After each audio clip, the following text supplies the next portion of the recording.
Uh-oh. What's going on, YouTube? Q back here again with another video for you. And today, I'm in the vert with no Uzi.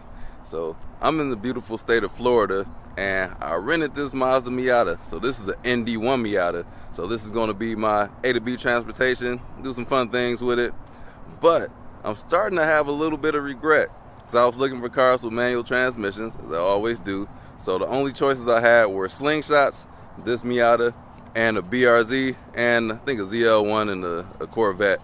But I chose the Miata because this is one of the few times I get to just get a sports car, like a coupe, a true sports car. And they all say Miata is the answer. And I drove one before and I absolutely loved it. But that was just a short time at City of Cars. Shout out to them, go check out their website. So now that I'm living with this Miata, now I've driven it for a few hours, and man, something's up with the Miata. This ain't the answer. I got a bunch of questions and I need y'all help with this one. So man, is the Miata not the car for me? Because if you see my poll, I was strongly considering getting a Miata to add to my fleet. So after this, I don't even know anymore, because things are just not as I thought they would be, just living with one long term. But it could just be this car, but I'm about to get into that in just a second. And before I get into the video, don't forget to like, comment, subscribe, hit the bell, browse the channel. Let's jump into it.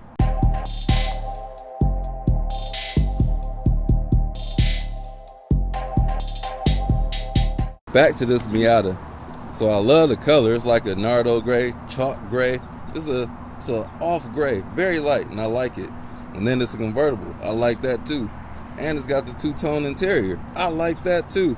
So on paper, it's like a lovely car. But I don't know if it's just Miatas in general or just this one specific one. Because shout out to my guy Chip. He told me he would fight me if I got a Miata. So here it is. So we're going to fight when I get back home. Race car friends told me not to get one because he can't fit in one. Hey, that's your problem, not mine. You can turn the blinker on with your knee. So we got race car friends in the Miata. He's 6'6.5". We didn't think it could be done, but how was the pedal action down there? Like, I can't reach. My knees are like literally on the dash, so there's no way.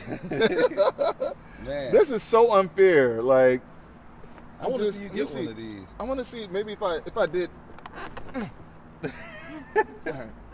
But if I do this, okay, I could touch it here, but then I'm literally looking like. I have a problem for you. You can literally steer the wheel with your knee. No, your face. Like, am I gonna drop? Why is your face outside? We can't even put the top up with you in here.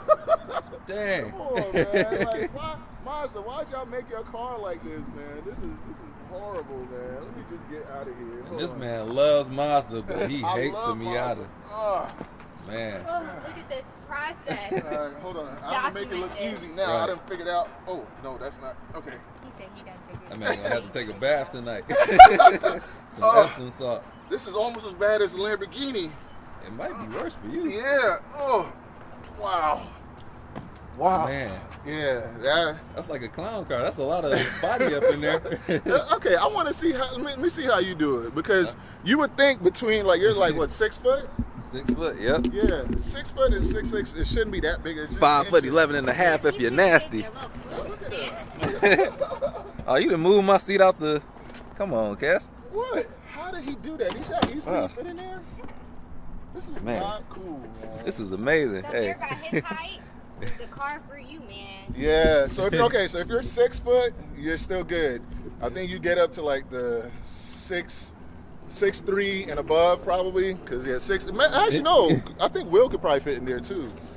Because I saw you and Will next together. You guys didn't look that different in height. I grew. I'm tall now.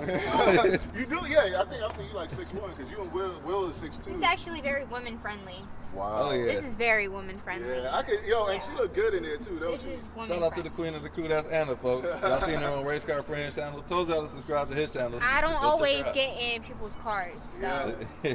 Well, I gotta get you. Y'all hear that? He said I'm tall. From the 6'6" guy, I'm tall now. I can fit in here, and it's comfortable for me. Well, I wouldn't say comfortable, but I fit in here, so we'll go on a real short drive in just a minute. Gotta get some gas. But what's wrong with this Miata? I know it's got some things going on for itself, but I haven't been having the most pleasant time with it. Thank you.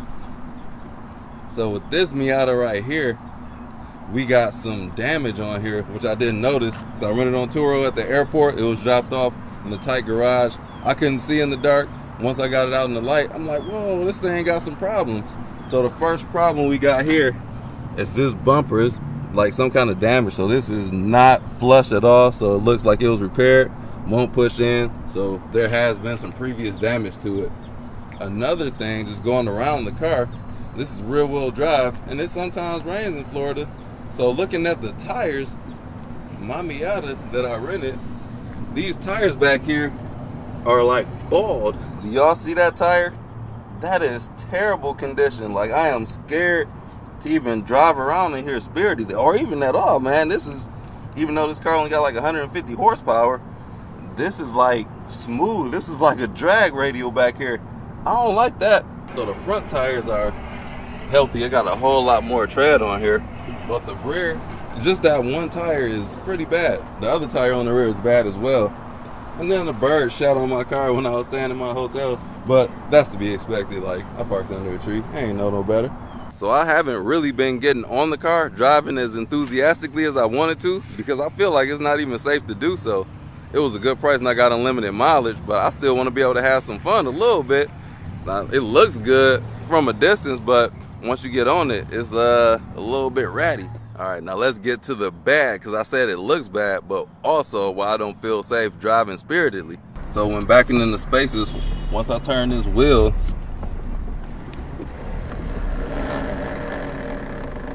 you hear that rubbing? Same thing with going backwards.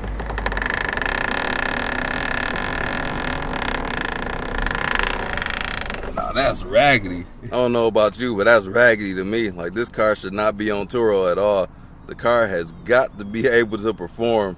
And I know it's just fender bender, but whoever fixed it improperly. Like, the rear tires, that's hazardous. Like, this car shouldn't be leased or rented out to anybody with a tire like that. That's a bald tire. No bueno, especially on a sports car, because I plan on doing a little bit something. I got to drive like a normal commuter car. I can't do no pulls on here or nothing. And then that's not even the worst part. I got a check engine light on here too. And it disappeared right now, but we'll see if it comes back once the engine oil warms up. Actually, let me get some gas first. Other than the gas light, we got this check engine light. They removed the RPM meter up. So the host said that it was due to the gas cap, but I don't know, man. It drives normally, I'm not gonna lie about that. But it's just bad that I got a check engine light on the car. And I'm at the gas station now, in case people wonder. But yeah, man, like, I don't know, man. This car, this ain't the best, man. The gas mileage has been quite stellar. It's been averaging like 36 miles per gallon, and that's going to blow the BRZ out the water, which was the other car that I was going to get.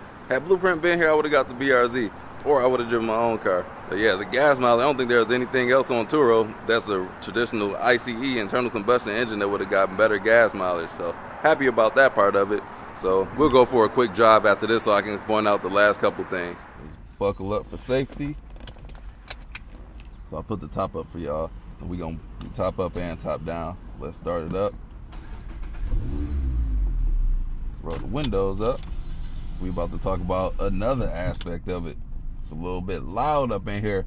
I don't know if it's because of this is an older model. So we can see on this Miata, we're missing one of the little handles to pull the top back up.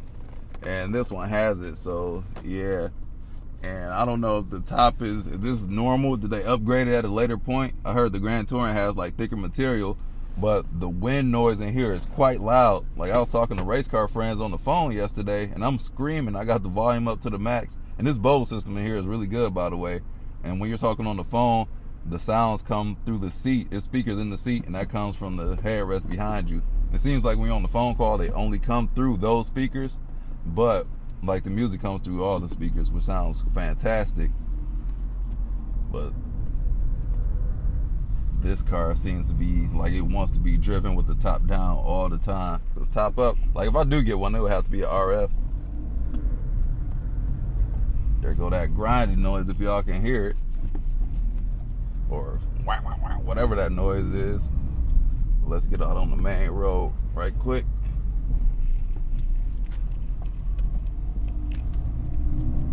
I've driven this thing like 200 and some miles in a day already.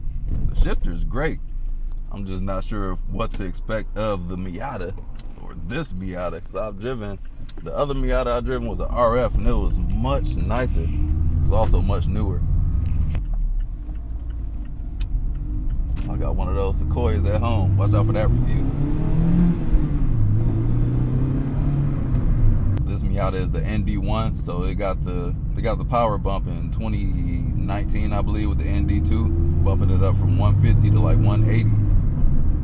So shout out to former sensei he had. It was Crispy 2.0, but now he's got the Miata, the ND1 Miata. So congratulations to him, because he's got one of these in very nice condition. I'm thinking I'm gonna just chalk it up to I got a bad condition, and I just don't know what it's like to drive a convertible like that. But yeah, if I do, I'm thinking RF. But y'all let me know in the comment section, because I want to assess this, because the Miata I thought would be the one. But after driving this one, I'm like, man, I don't know. This Miata might have to be off my list, man, honestly.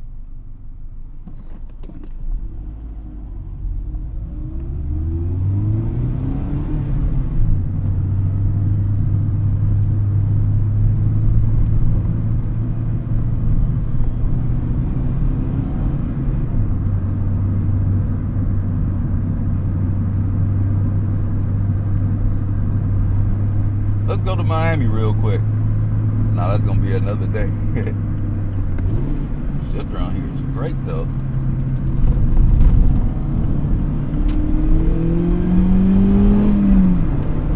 I'm scared to like bang a turn with all that stuff going on in the front, because I don't know who repaired it, what quality of the repair was done to. Was it just done good enough just to get the car on tour road? And I don't know if it's like playing the steering, like it's, I don't know, man. It's kind of risque.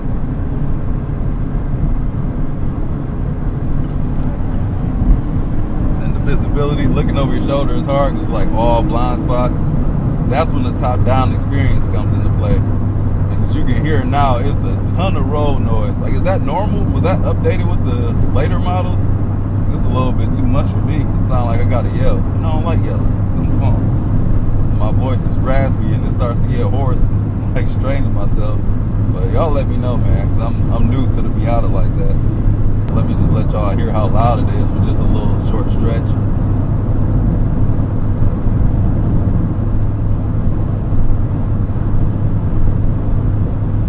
Mind y'all, this is on immaculate roads. These Florida roads are very pristine. Like, very few imperfections down here. Smooth. Little ridges down there, but overall it's smooth. When is my next exit, man? I want to turn around. So coming down here is a little bit different. I'm used to Michigan, where I get off on the exit, I can make a Michigan U-turn and just go the opposite way. I did the same thing down here. I got off on the exit because I wanted to check the car out, because I forgot to submit the pictures to Turo once I got it. And it's like, all right, let me get off on this exit. It ended up being another highway. I'm like, all right, I'll just pull over to the next gas station. I didn't see a gas station. I had to get to I95 before I saw a gas station. And this was for like a whole, probably an hour, close to an hour of driving. Goodness gracious, where y'all gas stations at? Now I see a rest area right here, but I need to go back on the other side so I can loop around, because I ain't want this video to be this long. Let's see what it's like to pass somebody actually in here.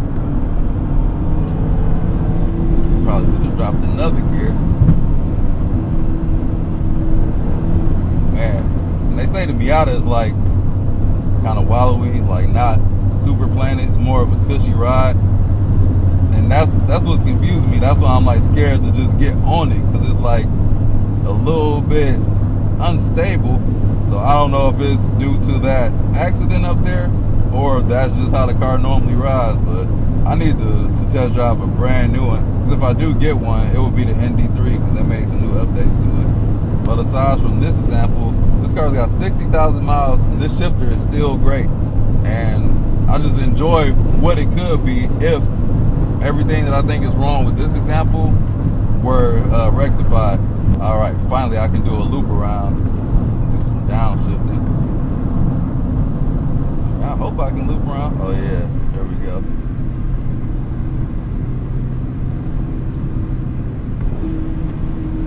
Downshifting on here is great, man.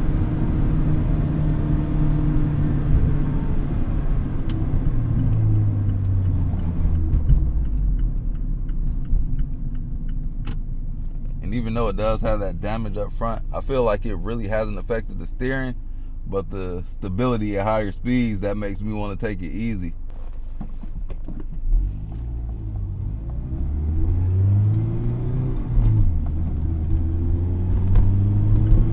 Back to Jacksonville, I95 North.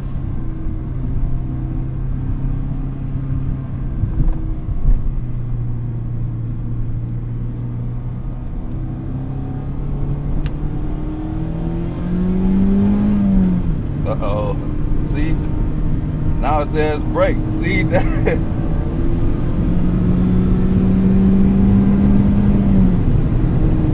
I don't like when stuff like that happen, man. Like all these Christmas lights on here. I hate that with a car, man. Really hate that. I was getting on it and it showed me that the handbrake was active. Like, did the actuator actually activate? Or was it just, I don't know, like I don't like that, man. That's scary. Like I can't even drive the car like I want to. Maybe I should have got the Mustang. Shout out to that 5.0. Ergonomically speaking in here, everything's where it needs to be. This elbow rest has got a decent pad, especially for the mileage of this car.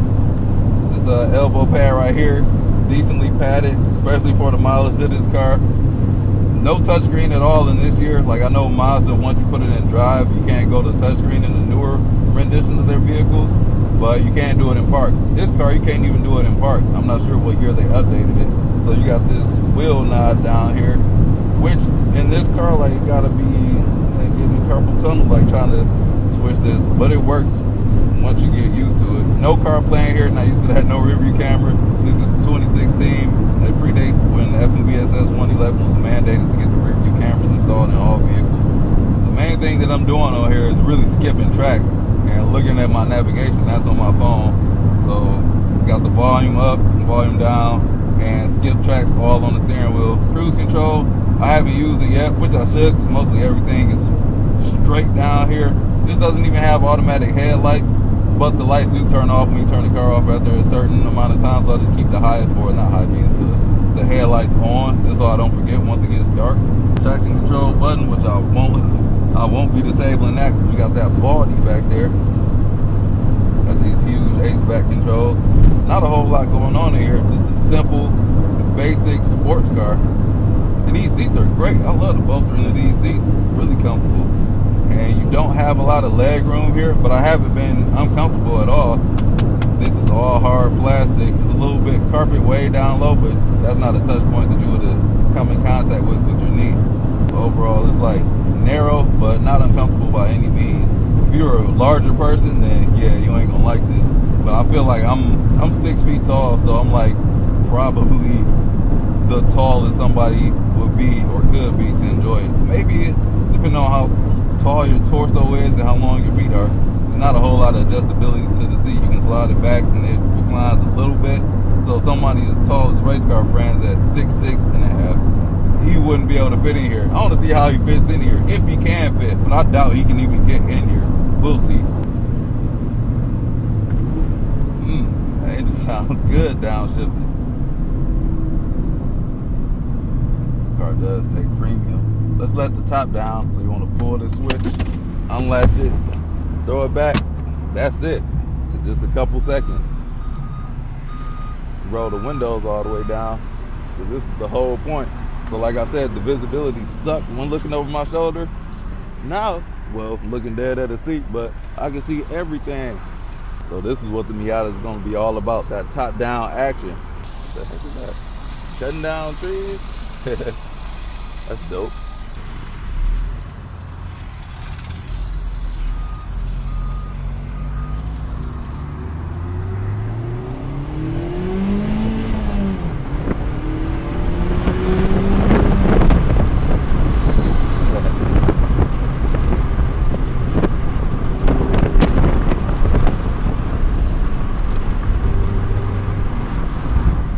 Roll the windows up so y'all can hear a little bit more.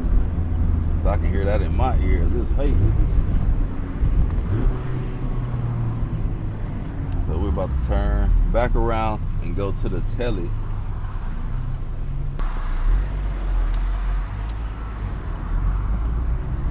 Uh-oh, lady.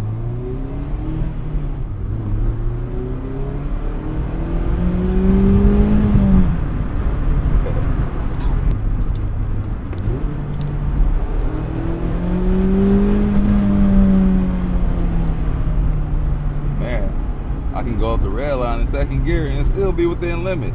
Slow car fast. I love that about this car.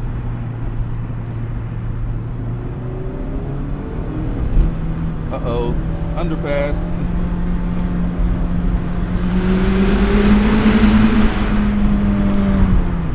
Don't sound like much of nothing.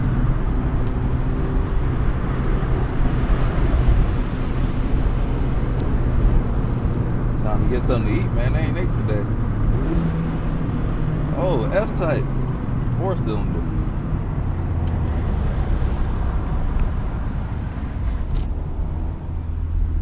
Alright, so back to the telly we go. Uh-oh, heard some little scrunchy action up in there. The springs, yeah. Now I hear squeaking. Yeah, I'm not gonna be doing too much in this car. Let me test it on this speed bump up here.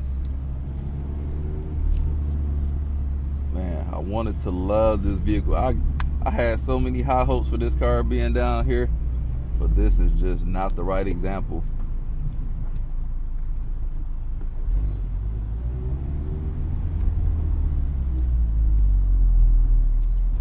Okay, so it's all right over the speed bumps. Let me turn the, uh-oh, is that a OG Intech? Oh, is that a SS1LE? Where am I? Oh, all right, techie. Got a fire extinguisher in that boy? Hey. Hello, old friend. Every time I see a Camaro, especially a SS1LE, especially in yellow, I don't think I ever seen one in yellow. Oh my God, this car sounds terrible.